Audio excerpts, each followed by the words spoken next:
Hello everyone, this is Andrew. Welcome to Keen on America. On July 4th, 2026, America will be 250 years old. An anniversary that will, no doubt, be greeted with a mixture of celebration, contemplation, and resignation. In Keen on America, Andrew talks not just about the American past and present, but also speculates on its future.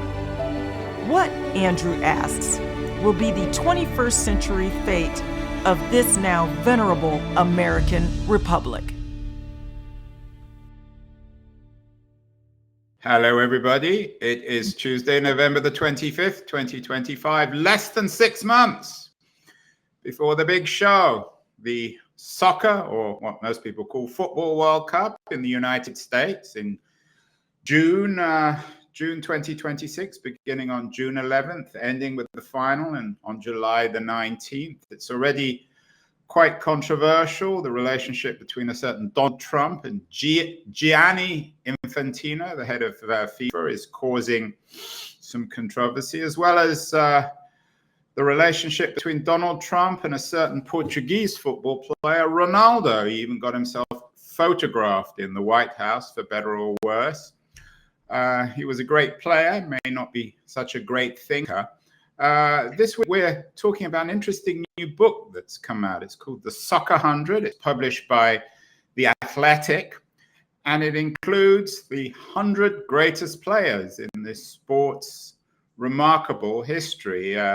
Players rather than thinkers. My guest today is one of the contributors to this Soccer 100, Amy Lawrence, who's talking to us from Islington in North London.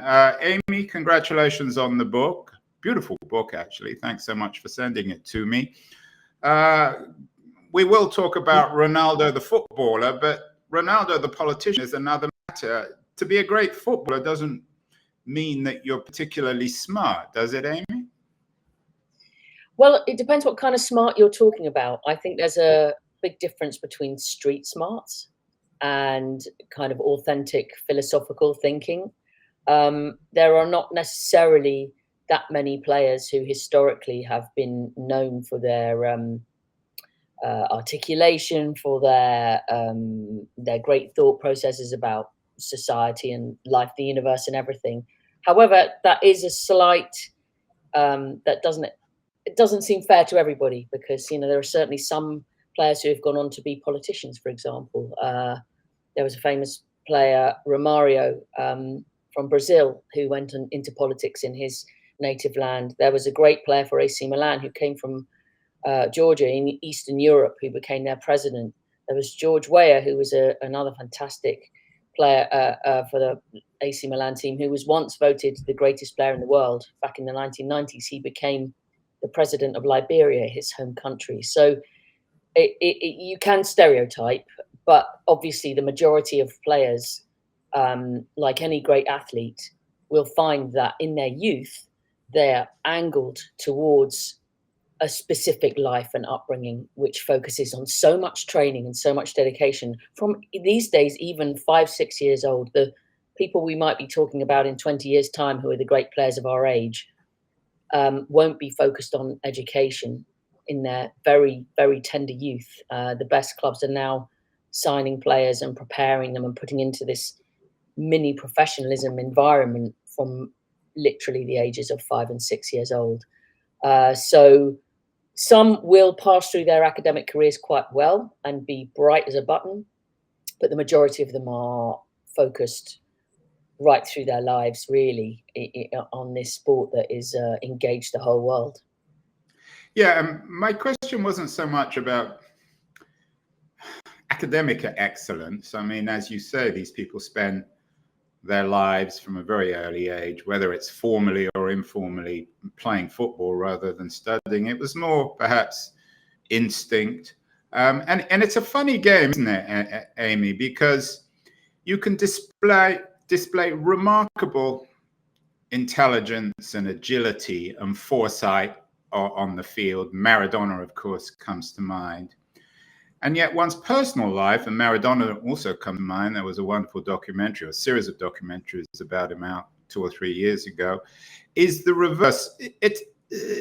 People have described football as a funny game, but why can you display such remarkable intelligence and artistry on the field, and yet when you're off the field, your life, like Maradona, often is a sort of a tragic, unraveled after he went off the football pitch? I think that's as much to do with the life that they get thrown into and this kind of extreme celebrity. And if you're a top footballer, you become wanted, in demand, pressured, non-stop from the point where you become quite famous, and you have to live in this weird bubble.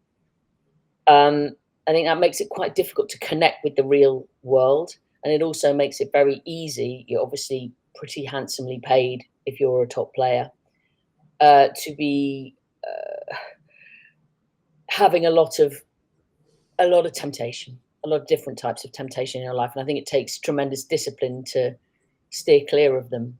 Someone like Maradona, particularly the era that he was playing, what an unbelievable player he was. He came from a life of abject poverty, really, and was thrust into a world where, in the end, he was being, we can say, looked after, euphemistically, by the Italian mafia. They Naples, were of course, directly involved in his life, and that meant an exposure to drugs, women, financial impropriety, all sorts of things that were going on, and he was sort of at their behest.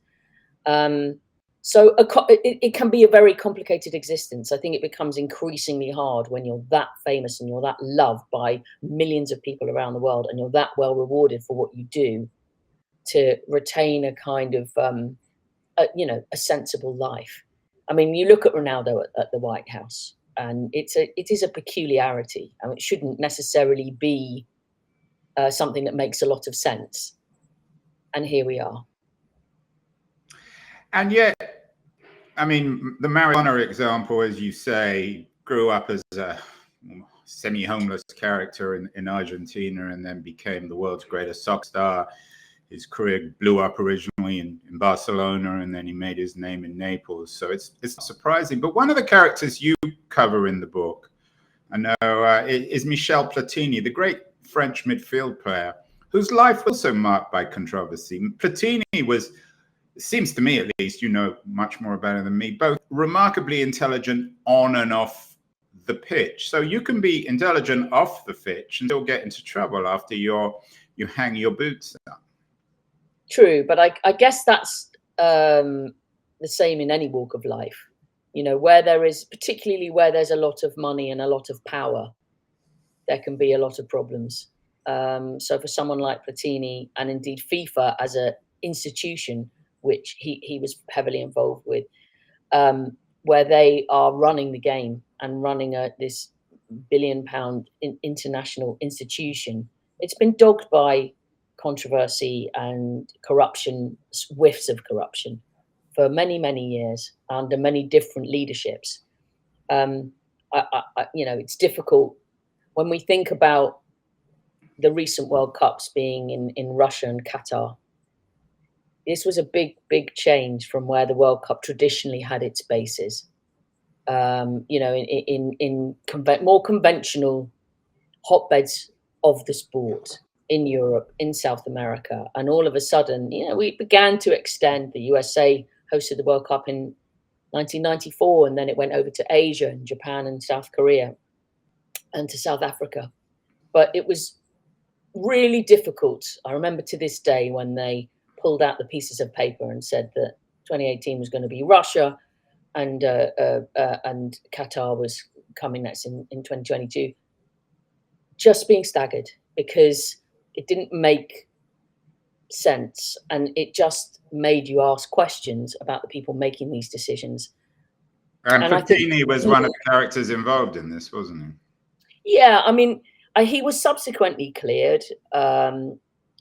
It's difficult to assess sometimes the realities of these situations, but it was certainly a big stain on his reputation. And it was something that when he became involved in football politics, it was considered to be a real breakthrough and a great refreshing moment to have a phenomenal footballer who had that direct knowledge of what it is to be one of the great players of your generation, or indeed any generation, to know exactly how it is to be a footballer and live that life, to then have someone like that in a position of power in the game's governance.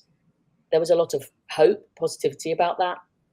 But I think the environment, there was such a stench around the administration of football. Well, I don't know, it would be hard for one person to be able to clean that up very quickly.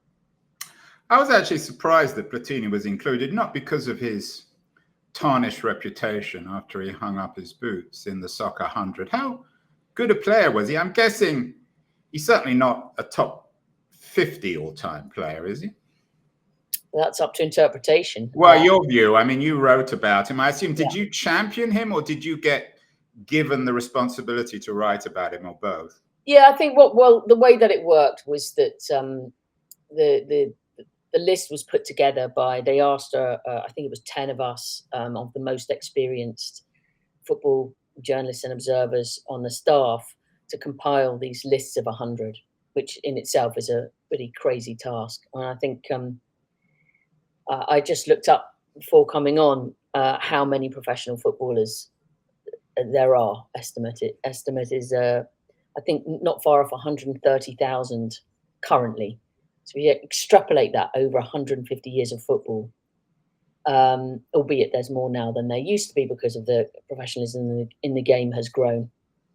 That's a lot of players. And it's such a subjective thing. So I don't think there was ever any pretense that this was some kind of definitive list of an objective. How can you judge sometimes one against the other from different generations, different positions on the pitch, and so on? But I think there was a recognition of the impact that players had in their time. And Platini, at the time when he played, was iconic in Serie A, which in Italy, which was probably the top league. Really, he played for Juventus. He was the kingpin of that Juventus team. He was also the kingpin for the French team, which won trophies for the first time as an important football nation. He played with a certain elan, a certain grace that marked him out. He was particularly, we talk about that word, intelligent. He was a very, very intelligent player. He used to ghost around the pitch and appear where you didn't expect him, and had a fantastic technical ability that elevated him in great teams. So I think he, as a player, he certainly had his champions to be included in any big list. One of the other players that you covered for the book was Zinedine Zidane, another French midfield player, hard man rather than a playmaker. But of course, Zidane won the World Cup, whereas Platini didn't. He's famously, I think, associated with failures on the French national team. How impactful was that in terms of determining the Soccer 100? I mean, Maradona, of course, Pele, and we'll talk about, won the World Cup 3 times. Maradona famously won the World Cup. Can one, or should one, in terms of evaluating careers, think about what they achieve within a team? Because in contrast with golf or soccer, in contrast with golf or tennis, soccer, football is a team sport. That's a brilliant question. And I suppose in some ways it's those individuals within the team framework who lift the game, that, are difference makers. They're the ones that capture your imagination the most. And there's a lot of people in this list who played in great teams and won prizes, but because they, as individuals, shone that extra brightly, they become standout sort of poster boys, if you like, for their teams or their successes. And Zidane, for me, I always felt that one of the biggest issues with something like this is how you judge a player that you've seen in the flesh, in the stadium with your own eyes, versus particularly older players who you might have only seen on grainy clips. And it's really difficult to make that decision when you're being asked who is better than whom. in that regard. And in my football watching life, which dates back 40 odd years now, I always feel that the player I most enjoyed watching in the stadium with my own eyes was Zidane. And I think he had an exceptional kind of charisma in the way that he played football. There was something very magnetic. I found myself often just watching him. He was a big, strong man, as you say, powerful, almost ungainly, but had this incredible balletic elegance. He sort of danced with the football. He had a relationship with it that I thought was really poetic and unusual. And he would make very original moves.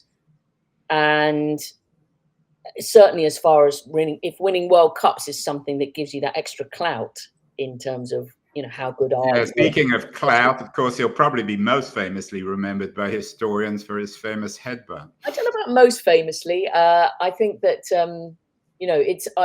there is a sort of strange bookending of his career, certainly with France, that he was the man who won the World Cup for them with 2 goals in the final in 1998. In fact, I was there at the Arc de Triomphe when his face was beamed onto it, and the entire, that millions of people were there singing Zizou President. They wanted him to be the president as such. He seemed to be the golden boy of an entire nation.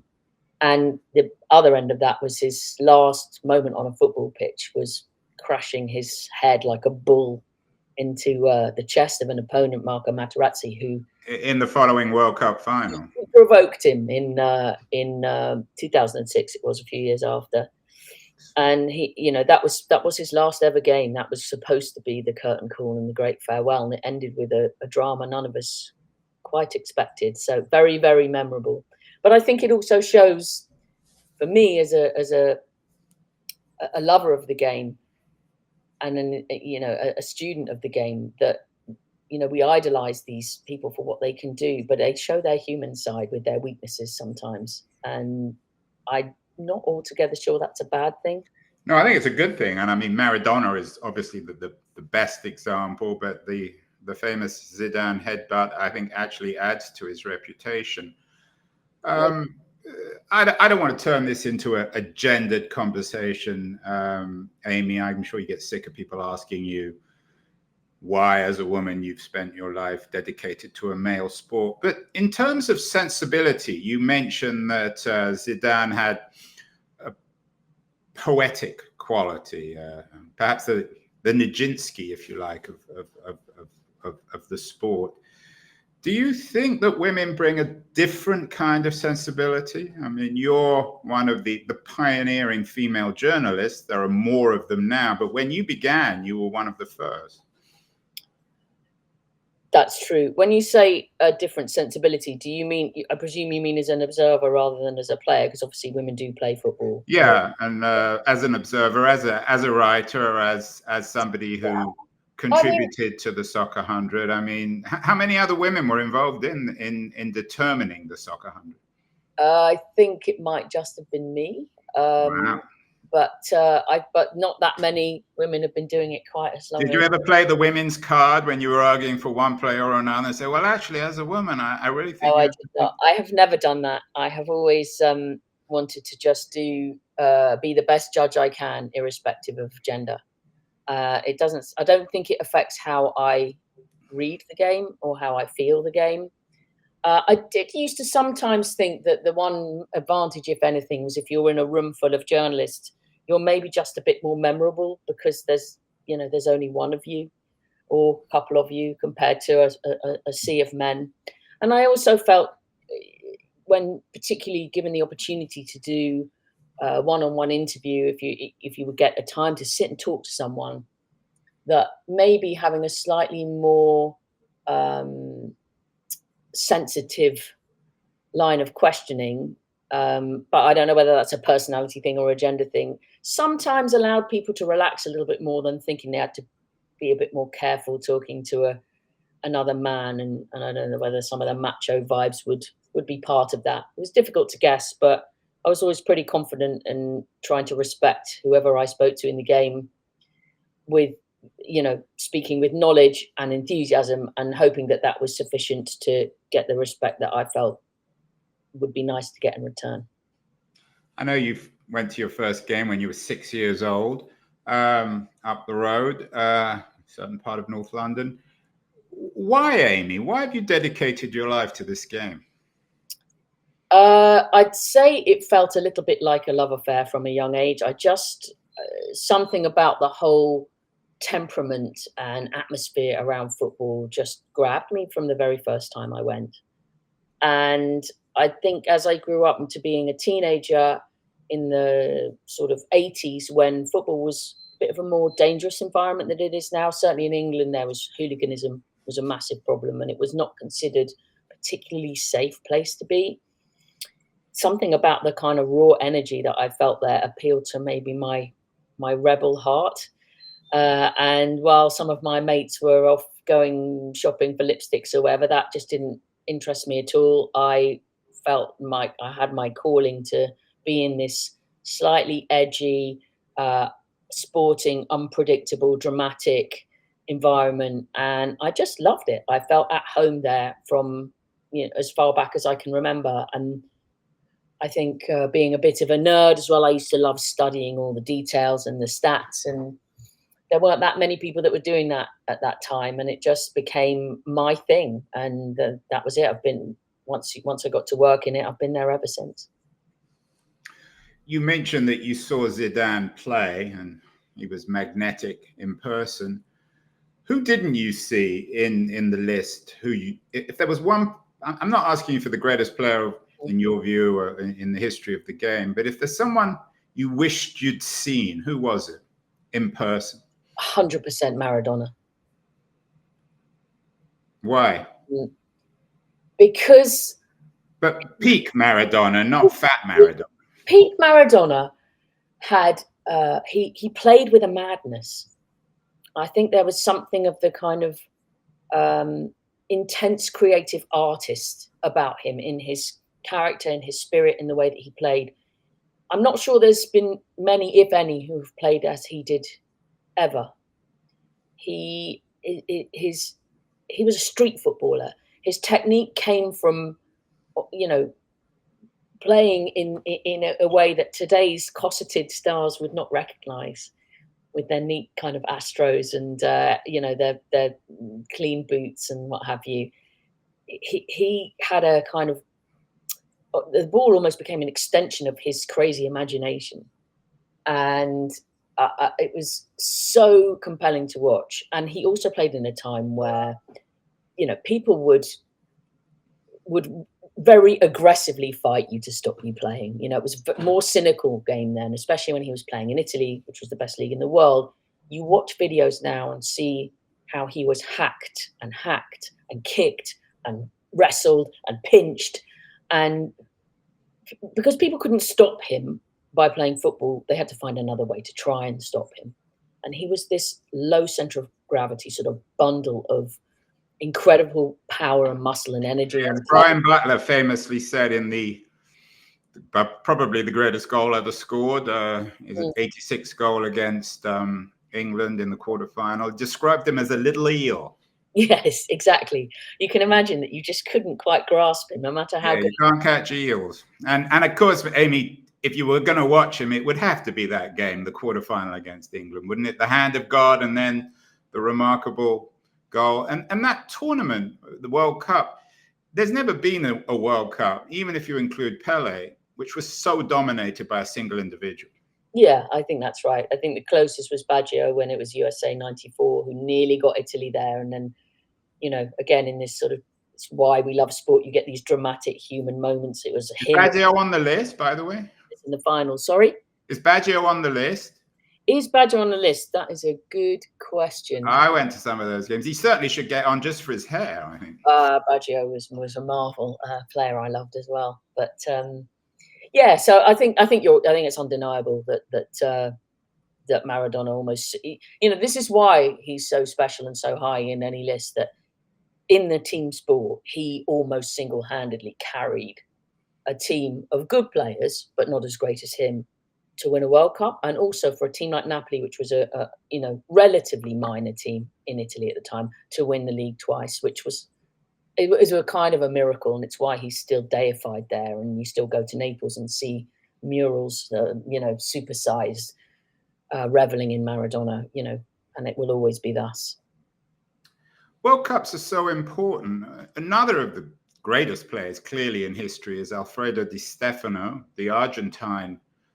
I don't know what you call him, an inside forward. Played for the great Real Madrid side, but he never really. I don't think he ever even played in a World Cup. How essential do you think performing on the world stage at the World Cup is for evaluating the Soccer 100? I mean, Di Stefano is clearly on the list, but do you think if he'd have maybe done what Maradona did in '86 or what Pele did in '62, we might think differently about him? Yeah, I think you're probably right. He might be higher up on the list than he is. He's still in a pretty decent position. But it's Where is he on the list? Did you have a formal list, by the way? I do have a list. If you just bear with me one sec. Di Stefano is number 6, so he's just outside the top 5. And so what? Pele, Maradona, Messi? Messi is number 1. Maradona number 2, Pele 3, Cruyff number 4, and Cristiano Ronaldo number 5, as voted by this company. Oh dear. It's not necessarily my top 5 in that order. In fact, not all of them were in my top 5. But I certainly wouldn't put Ronaldo in just because he went to the White House. But that's another issue. Yeah, you get points deducted for that straight away. But the fact that Di Stefano got in number 6, when most people, unless you're interested in the history of the game or you live in Madrid, you wouldn't know much about the guy.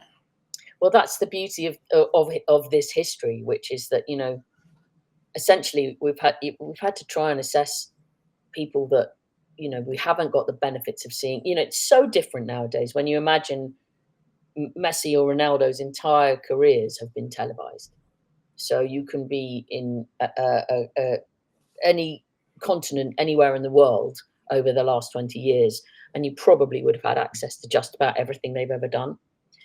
Whereas, the television aspect was so minuscule then that perhaps the only time you would see these great players, if you didn't live in that country, so if you were outside of Spain and Madrid, your only access to a player like that was at a European or a cup, a World Cup, or in European Champions League as we know it now, where he was very dominant. So it's hard. It's not quite like for like.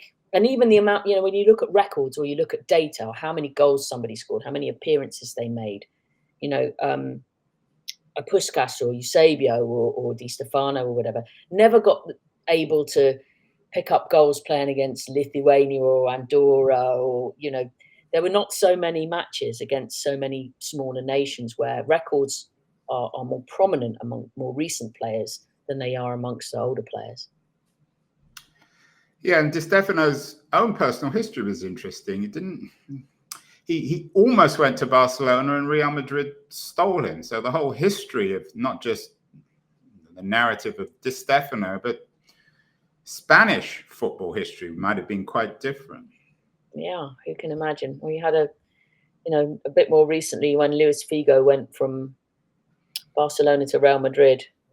It just shows about the history of that particular relationship in that football country. And it's a very famous incident when a pig's head was thrown onto the pitch where Figo was taking a penalty because he'd crossed the divide. He'd done the unthinkable.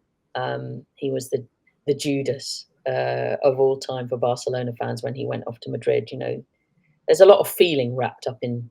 Yeah, well, the word Judas is often used also in North London about a certain unnameable player. Let's get to Messi, Amy.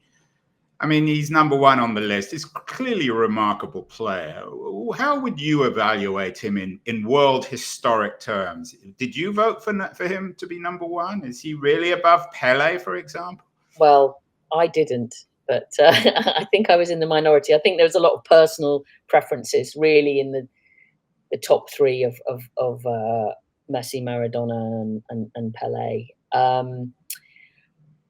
In a way, Messi has redefined modern football. Messi and Ronaldo have, in this kind of collective way, in a way, but they're so different. Ronaldo is sort of like built by design, and is a guy who's always A played machine. I mean, if AI could create a footballer, it would be exactly, Ronaldo, wouldn't it? exactly. And to an extent, he's there's always been a sort of like more of an individualism about him. It's sort of about him. Whereas Messi, as a sort of quite shy young man, has always been there to serve the team. He's not really someone for personal glory. So there's a big contrast there in their personalities. And I think that even shows in how they play the game. But Messi, there've just been countless examples over the last 15, 20 years where you know, it's breathtaking. You've absolutely just gasped in awe of what this man is capable of doing. His dribbling skills in the modern age where there's a lot more functional football, his capacity to find shots that you don't think are possible. I think he's, without question, for me, the greatest modern player. Whether you want to choose him above Maradona or Pele is the argument of history against contemporary. Yeah, and of course, it's probably no coincidence that Maradona, Messi, and Di Stefano are all from Argentina, small country, or relatively small country in Latin America, where, I mean, everyone always makes the cliche about football being a religion, but in Argentina, when you visit, it really is a religion, isn't it, Amy? It is, but that same thing goes for across a lot of Latin countries, and certainly a lot of Latin America. I was in Brazil at the World Cup that they hosted in 2016, and Argentina made it to the final. They didn't win that one, but and Brazil were in the semis, and I remember seeing Brazil got beaten 7-1 in the semi-finals by Germany. It was one of the most famous, devastating ever. And the Argentinians were wondering about the Copacabana. They didn't have enough fingers to take the Mickey out of their Brazilian hosts at that time. But there was so much emotional fire between those two countries, and they have such obsessiveness about their football. It is deeply, deeply ingrained in their culture. Just quickly on the subject of Argentina and the Messi-Maradona debate, the current coach of the US national team, Mauricio Pochettino, wrote the foreword for the Soccer 100 book. And in his view, he said, they're both my number ones, but if I have to choose, I'll go for Maradona. So I'm kind of inclined to. Well, he played, didn't he? Refer to him. He did play with. He played with him. Yeah, so he played with Maradona, which is a blessing. Very different. Pochettino's a rather different sort of player from either Maradona or Messi. Although neither of them have his perhaps intelligence or managerial qualities. Let's talk about Pele, Amy. When I was growing up, he was clearly number one. This was pre-Maradona, pre-Messi. He played his whole career in Brazil, played for Santos, never played in the European Cup, in contrast with Di Stefano. Most people knew him as a player who was famous through the World Cup. I remember my father watching him and being utterly amazed. How great a player was Pele? And can one compare him, say, to Messi, who played so many games for Barcelona in the Spanish league, very competitive league, in the European Cup, whereas Pele really just played for Santos and Brazil? Yes, but Pele was the king. Pele was probably the first global megastar of football, and it makes it even more remarkable to think that he achieved that when he didn't play outside of his. He played a little bit in the MLS, I think, towards the very end of his career, but broadly, he didn't make that move to Europe. But in those days, the world was not so globalized, so there was much less cross-fertilization in general. It wasn't a given if you were growing up in Brazil or Argentina or any Africa or anywhere that it was destination Europe is the goal. Nowadays, that's something that's pumped into the minds of every young player anywhere in the world, that they must somehow get themselves to Europe. But Pele, because he came so young onto the scene, because he was 17 when he was playing in World Cups and starring, and just an immense talent that couldn't be stopped. And obviously people gravitate towards goal scorers. He was a goal scorer. He could score every kind of goal imaginable. He could elude players. He had this presence. He had this aura when he played football.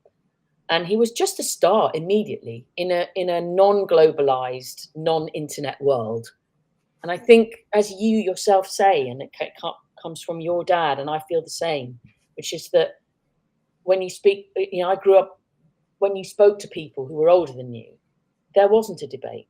Pele was the best.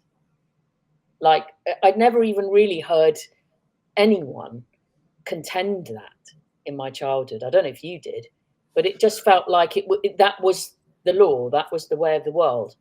And I kind of deferred to that when I did my own vote, and that's why I voted for Pele as number one. Remarkable career, which of course, you don't always have Hollywood endings with football careers. I guess Messi had one. Maradona had the opposite, in that the longer his career went, the more absurd and tragic it became. But with Pele, you had the 1970 World Cup, where he may not have been quite as good a footballer, but in a way he was even more remarkable. Is that fair? The World Cup in which Brazil won the final 4-1 against Italy in Mexico City, scored the fourth goal, many people believe, along with Maradona's goal against England being the finest goal ever scored, and which Pele played a role. Didn't he give the final pass to the fullback? Yes, Josimar.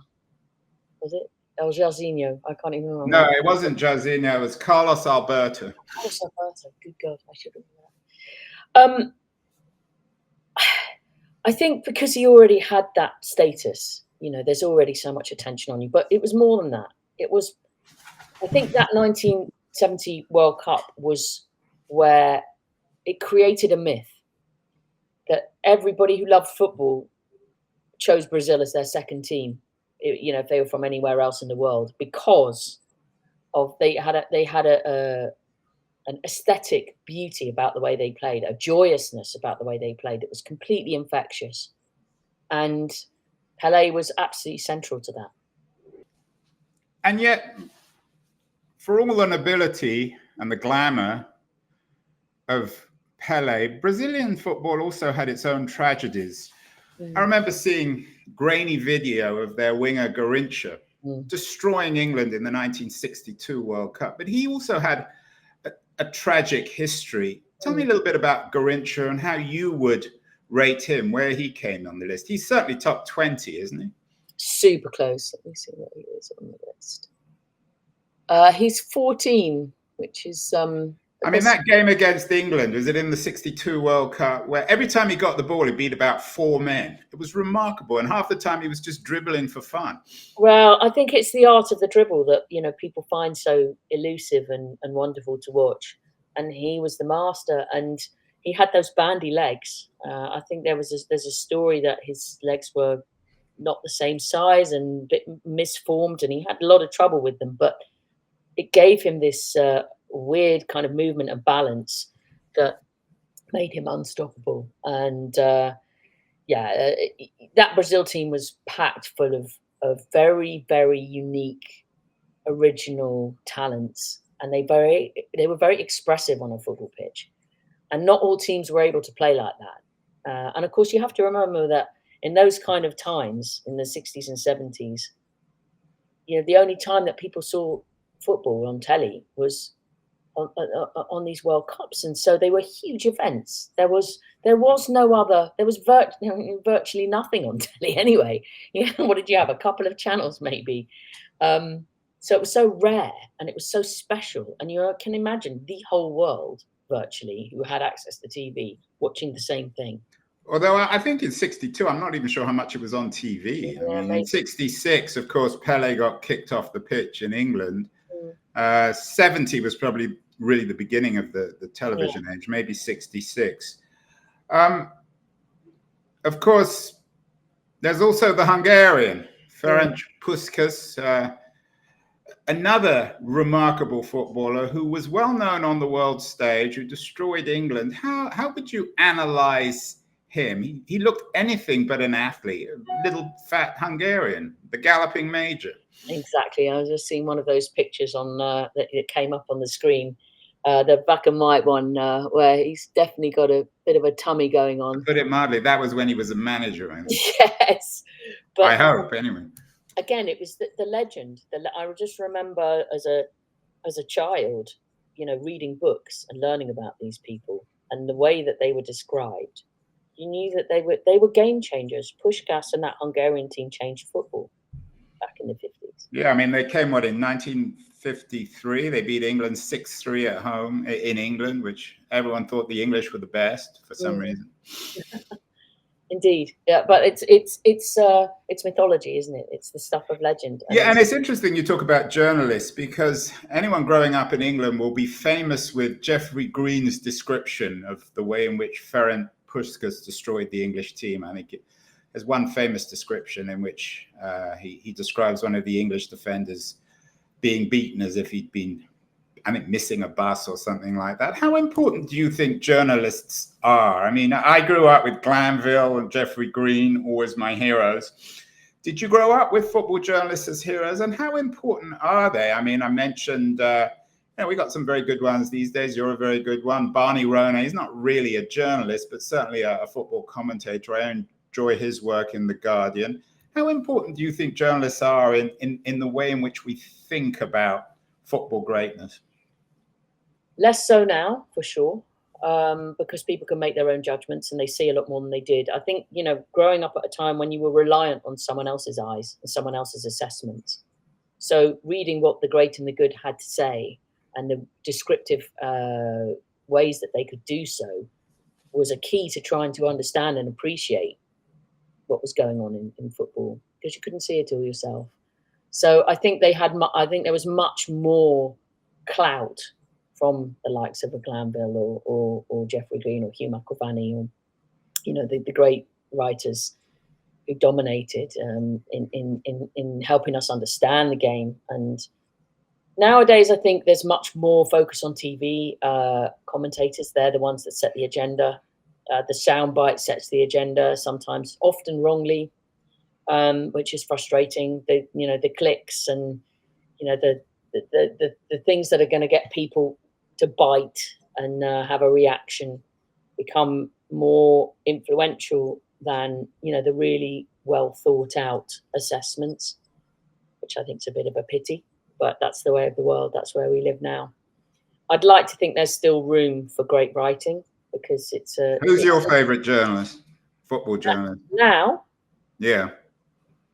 I really like Jonathan Liew from The Guardian, an old colleague of mine. I think he's a very, very original writer who has his own mind and his own thoughts and writes beautifully. One thing I disagree with you, you mentioned that Baggio competed with Maradona for dominating the World Cup, but the one person we haven't talked about, who's probably on this stage at least, my greatest hero, who I once met in a restaurant in Amsterdam, is Johan Cruyff. He dominated the 1974 World Cup as much, perhaps in some ways, almost as Maradona. He was a man both remarkably intelligent on and off the pitch. What do you make of Cruyff? Cruyff was a marvel. Cruyff, I think you're right about the thinking. Cruyff encouraged everybody to think instead of just watch. He challenged what everybody thought. He had a phenomenal way with words. He was extremely articulate, and he could put into words things that you would see and make them make a whole different sort of sense.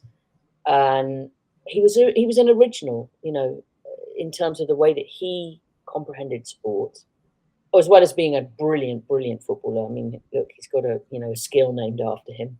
He was imaginative. But he was a bit of a rebel as well. He did what he felt was right.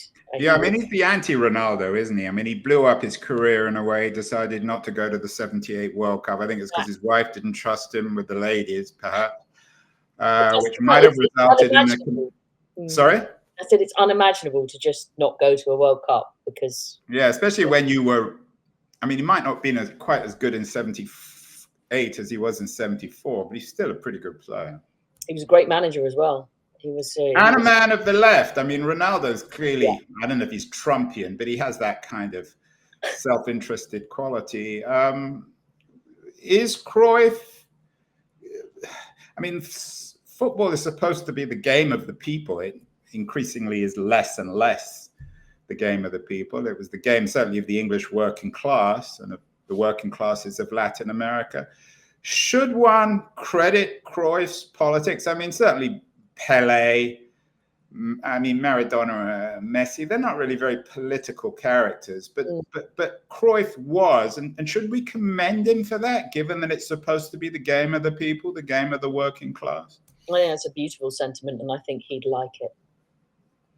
Well, unfortunately, he's no longer around. I'm going to allow you one other player. I'm absolutely determined you're not allowed to talk about Henry or Vieira, but I will allow you to talk about Bergkamp, the third Arsenal player on the list. You're famously associated with that club. And I'm not going to ask you about Jimmy Greaves. I'll save that for other interviews. Talk to me about Bergkamp. You watched him as a remarkably balletic player. We're very famous for a remarkable goal in the World Cup. He refused to get on planes, which is always an astonishing statistic. Is Bergkamp, Femi, your all-time favourite Arsenal player? That's all. He's very much in the conversation. I do fluctuate from time to time, but I think in terms of the impact that he had and the way that he played the game, it's hard to look much beyond him. I was fortunate enough to spend some time with him at various points talking to him, and I used to love talking to him because, again, I mean, this word original keeps coming up, and maybe it's a Dutch thing, and it's, you know, he was first given his first appearance under Johan Cruyff and came through under that manager at Ajax. There is that sort of Dutch way of thinking and speaking and being that, you know, they have a certain directness. Excuse me. Someone's come home from school. Apologies. Dennis Bergkamp. But I always used to think when I was talking to him that you could see his brain ticking away behind his head. And he spoke quite slowly. He used to really think about what he was saying and what his words were. But what I loved about him is once went to his apartment in Amsterdam where he grew up. And he was sort of self-taught as a sort of skillsman, as a technician. And he used to go outside his apartment block as a boy and with a ball and play sort of, you know, kicking the ball against the wall, as millions of kids do all over the world. But the way he did it was by a sort of almost scientific experiment. And he would say, right, I'm going to kick the ball against that corner of that brick, and I'm going to do it with my instep, with the outside of my foot, with my laces, and then I'm going to do this corner, and I'm going to do. And he analysed exactly how the ball moved, with all these minute little changes, to sort of develop his technical understanding of space and everything around it. He was the king of the first touch. That was his favourite thing, was a great first touch, and how that buys you that millisecond. For me, he's one of the great players that I've ever seen. And that goal in the World Cup in '98. Yeah, I mean, the goal, who was it against? It was against Argentina. It was in the very, very last dying embers of that game. It was a very hot day in Marseille. I was there in the stadium. And when he scored that goal, he just fell to the floor and covered his face with his hands. And I always felt like he was just having a moment to just save it for himself before it became sort of the property of the world, this great goal, which is still talked about to this day. Well, there you have it. The Soccer 100 with Amy Lawrence. Amy, you looking forward to the World Cup? Upcoming, are you going to, I assume you'll be, I mean, you work for The Athletic, even if you're based in North London, which is The Athletic's owned by the New York Times. Any particular concerns or excitement about the upcoming World Cup? I'm maybe a bit more concerned than I would have been about coming to America, just because of some of the things that feel a little less appealing, shall we say. Yeah, I've heard rumors that they don't allow Arsenal fans now into the country. Yeah, I'm pretty much expecting to be grilled on arrival. But yeah, I'm hopeful that it's, but there's always a lot of scaremongering for World Cups, that things are going to be complicated and difficult and problematic. And ultimately, once the tournament starts, the football and the Do we have to, and finally, do we always have to be careful about nostalgia? I mean, I grew up, the first World Cup I saw was in 66, 70, 74, 78. I can tell you stories. And in fact, we've got Simon Cooper on the show. He has a new book out about the personal history of the World Cup. Do we all have a tendency, because it's a game that we fall in love with as kids, to always imagine that it was better in the past? Yes, I'd say so.